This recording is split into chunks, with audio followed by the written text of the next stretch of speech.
Bonjour et bienvenue dans cette vidéo où tu vas apprendre à additionner et soustraire deux fractions ayant le même dénominateur. Cette vidéo sera divisée en 4 items.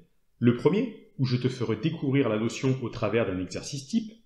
Le deuxième se présentera sous la forme d'un exercice dans lequel une aide te sera fournie pour mener à bien sa résolution. Le troisième sera un exercice libre qui te permettra de certifier du savoir acquis des deux premières parties. Et pour terminer, une petite blague pour détendre tes neurones. A tout de suite pour la première partie. On souhaite ici effectuer les opérations suivantes. 3 cinquièmes plus 8 cinquièmes et 3 cinquièmes moins 9 cinquièmes. Ce qu'il faut savoir, c'est que pour additionner ou soustraire deux fractions ayant les mêmes dénominateurs, on additionne ou soustrait les numérateurs entre eux, tout en gardant le même dénominateur. Pour la première opération, on additionne alors les deux numérateurs entre eux, c'est-à-dire 3 plus 8, ce qui nous donne 11. Et on garde le même dénominateur, c'est-à-dire 5. Ce qui fait que 3 cinquièmes plus 8 cinquièmes, c'est égal à 11 cinquièmes. Pour la deuxième opération, on soustrait les deux numérateurs entre eux, c'est-à-dire 3 moins 9, ce qui nous donne moins 6. Et on garde 5 comme dénominateur, ce qui fait que 3 cinquièmes moins 9 cinquièmes est égal à moins 6 cinquièmes. Continuons avec la deuxième partie. On souhaite ici calculer moins 6 huitièmes plus 3 huitièmes et moins 3 septièmes moins 7 septièmes. Pour cela, je te laisse à l'écran la méthodologie pour mener à bien la résolution de l'exercice. N'hésite surtout pas à mettre la vidéo en pause si besoin, puisque la correction débutera une fois le décompte terminé.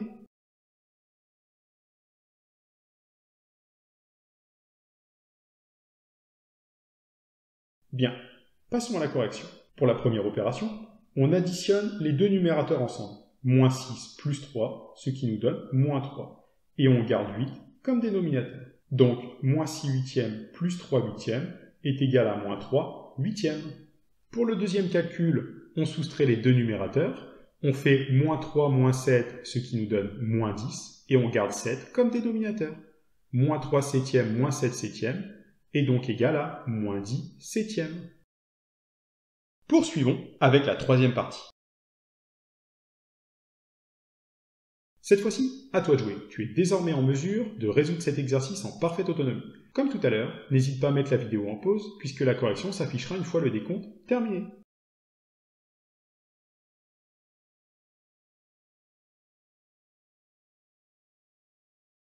Moins 5 dixièmes plus 8 dixièmes, on va additionner les numérateurs entre eux. Moins 5 plus 8, ce qui nous donne 3, tout en gardant le même dénominateur, 10. Moins 5 dixièmes plus 8 dixièmes est égal à 3 dixièmes. Pour 15 tiers moins 7 tiers, on soustrait les numérateurs entre eux, 15 moins 7 qui nous donne 8, et on garde le même dénominateur qui est 3. 15 tiers moins 7 tiers est égal à 8 tiers. Et maintenant, l'heure que vous attendiez toutes et tous, l'heure de la blague. Information de dernière minute, le Premier ministre de Belgique vient de décider qu'au 1er janvier prochain, les automobilistes devront rouler à gauche et non plus à droite, et ce sur tout le territoire. Si l'expérience est concluante, à partir du 1er février, la mesure sera appliquée aux camions et aux deux roues. Sur ce, je te remercie d'avoir regardé la vidéo. N'hésite pas à mettre un pouce bleu et à mettre une bonne blague en commentaire.